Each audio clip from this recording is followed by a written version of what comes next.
طاقت کی بنیاد پر گناہ مت کرو، دولت کے غرور میں گناہ مت کرو، زندگی کے غرور میں گناہ مت کرو۔ وہ میرا رب ہے جس نے بڑے بڑے بادشاہوں کو قبر کی مٹی میں ملا دیا۔ دودھ اور چندن سے غسل کرنے والے بادشاہ آج ان کی قبروں کا نشان بھی موجود نہیں ہے۔ سروں کے اوپر سچے موتی کے تاج رکھنے والے بادشاہ آج ان کی قبروں پر کوئی چراغ جلانے والا نہیں، ان کے محلات کھنڈرات میں تبدیل ہو چکے ہیں۔ اور سن لو، زنا وہ بدترین جرم ہے، شراب و شباب وہ بدترین جرم ہے، موسیقی وہ بدترین جرم ہے۔ ان جرائم کا ارتکاب کرنے والوں کو اللہ تبارک و تعالی اس بدترین عذاب میں مبتلا کرتا ہے کہ ان کے گناہوں کی نحوست صرف ان تک محدود نہیں رہتی، ان کی اولاد تک پہنچ کر کے رہتی ہے۔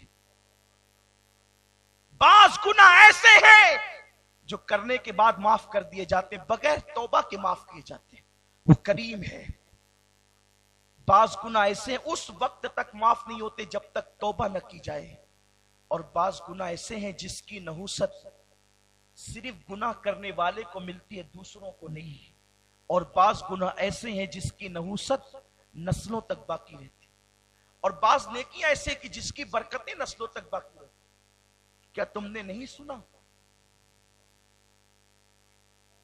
کہ 2 یتیم بچوں کا خزانہ کھلنے والا تھا، ننگا ہونے والا تھا، اور لوگوں کے ہاتھ لگنے والا تھا، تو اللہ نے اپنے 2 پیغمبروں کو بھیج کر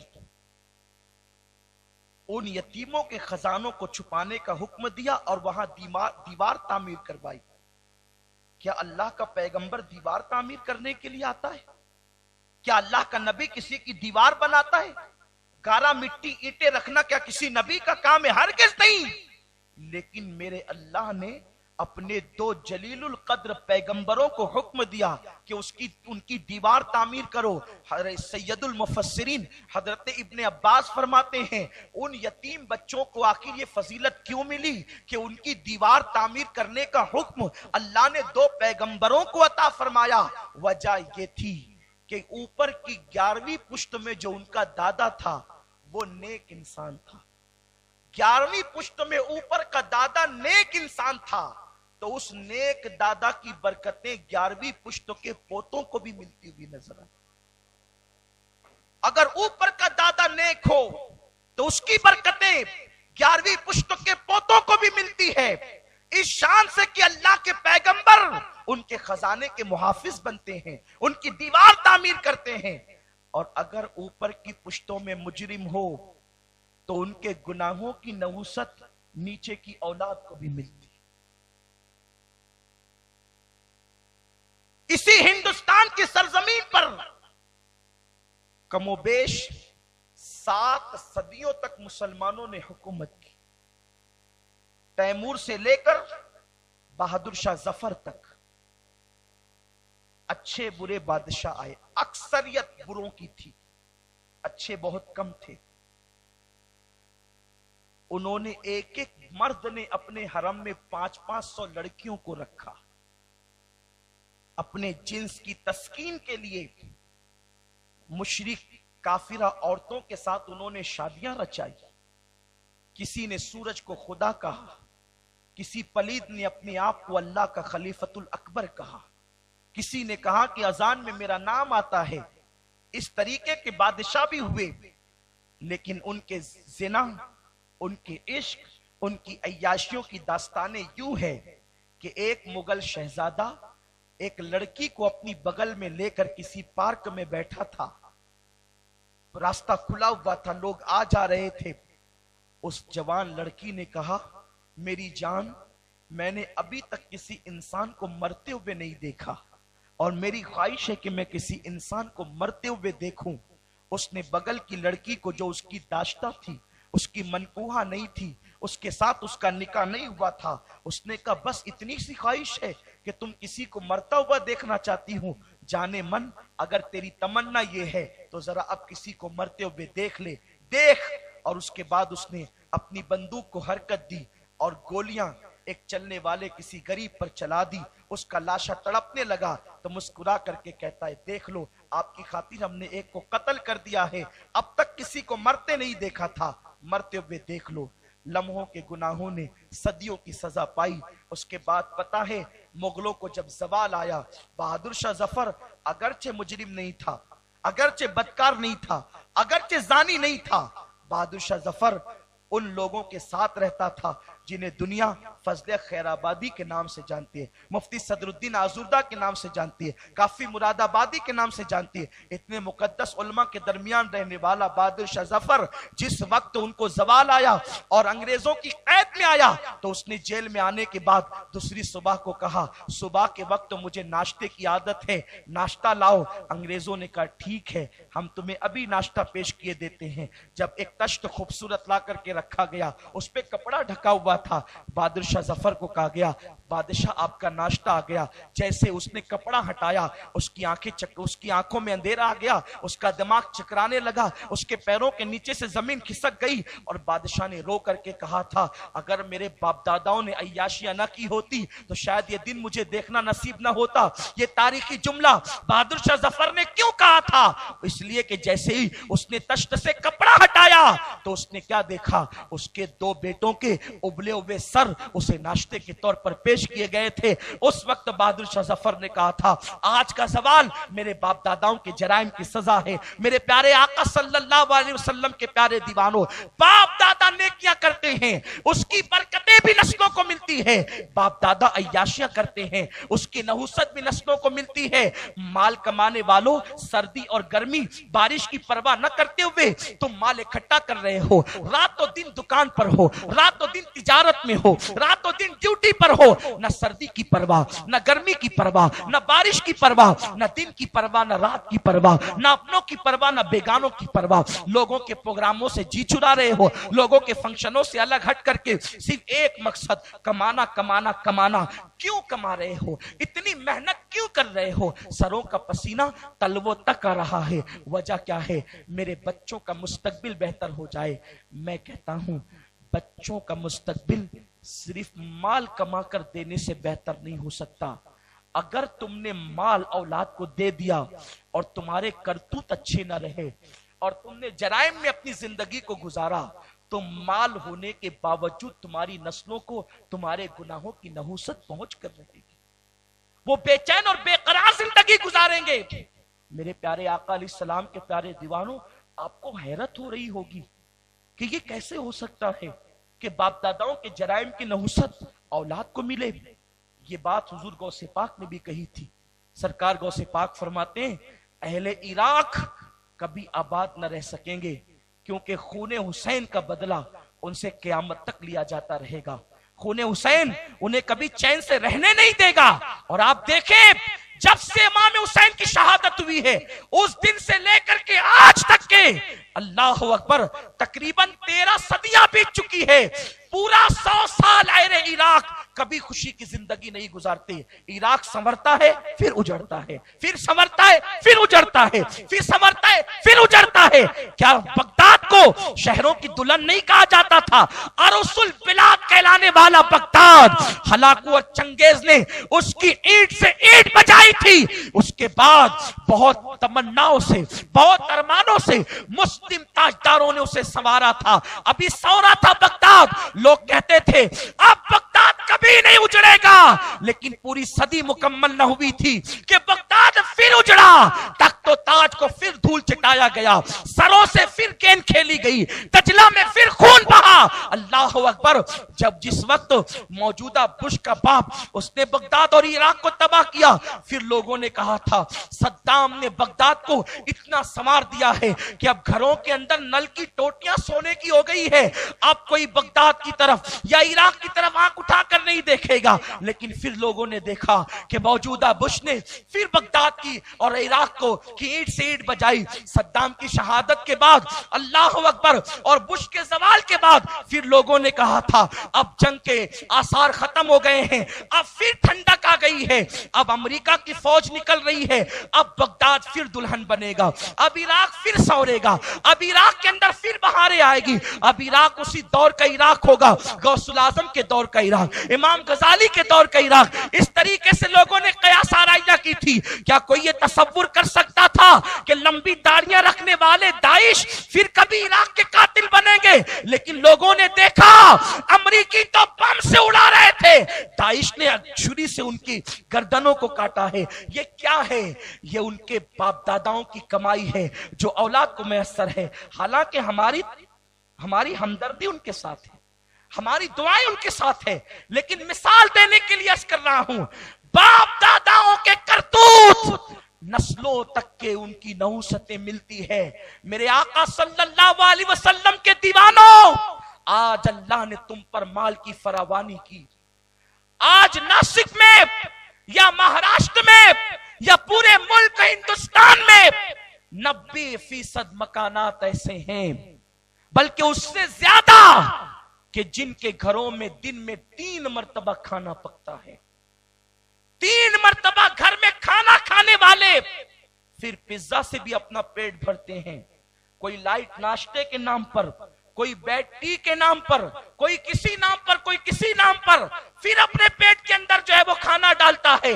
गोया के 3 मर्तबा घर में और 2-3 मर्तबा बाहर हर इंसान खा रहा है। लेकिन खा करके जराइम करने वालों, अल्लाह का कुरान तुम्हें पुकार पुकार कर कह रहा है, जब कुदरत फरावानी देती है तो कुदरत तुम पर निगाह भी रखती है। इन्नल्लाह काना अलैकुम रकीबा, अल्लाह तुम पर कड़ी निगरानी कर रहा है।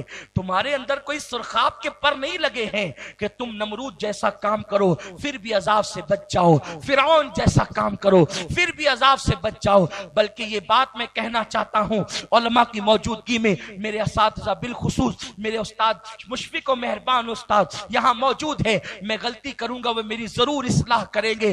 जो जराइम कौमे फिरौन करती थी उससे बढ़ करके हम गुनाह कर रहे हैं, उससे बढ़ करके हम जराइम कर रहे हैं, इसलिए कि वो कौमें दूर जा करके गुनाह करती थी।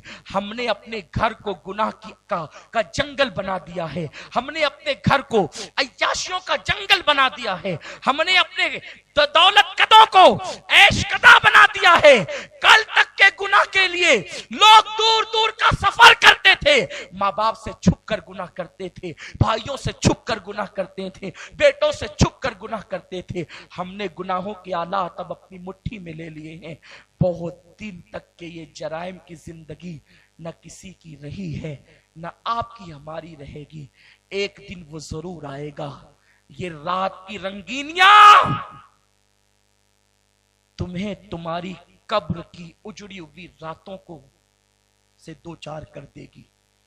ये गुनाह की आबादियां तुम्हें मुजरिम बना करके शहर खामोशा तक लेकर के जाएगी। यही कुछ कम न था कि हमने मस्जिद वीरान की, यही कुछ कम न था हमने सूदी कारोबार शुरू किए, यही कुछ कम न था कि हमने माँ बाप की नाफरमानी की, यही कुछ कम न था कि हमने बीबियों पे जुल्म किया।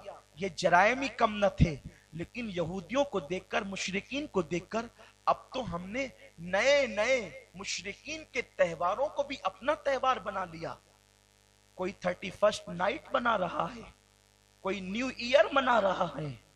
आखिर मैं तुमसे पूछना चाहता हूं, अगर 31st नाइट का मतलब यही था कि हम किसी मस्जिद के कोने में बैठ करके रो लेते कि अल्लाह मेरी जिंदगी का 1 साल कम हो गया, अगर इसमें कुछ जराइम हो चुके हैं तो मैं तेरी बारगाह में तौबा करता, तो शायद ये रात भी निजात की रात बन जाती। लेकिन 31st नाइट को हमने हिंदुओं से सीखा, यहूदियों से सीखा, नसारा से सीखा, मुशरिकीन से सीखा। क्या है ये रात? ये रात 3 चीजों के मजमुए का नाम है। एक ज़िना, एक म्यूजिक, एक शराब।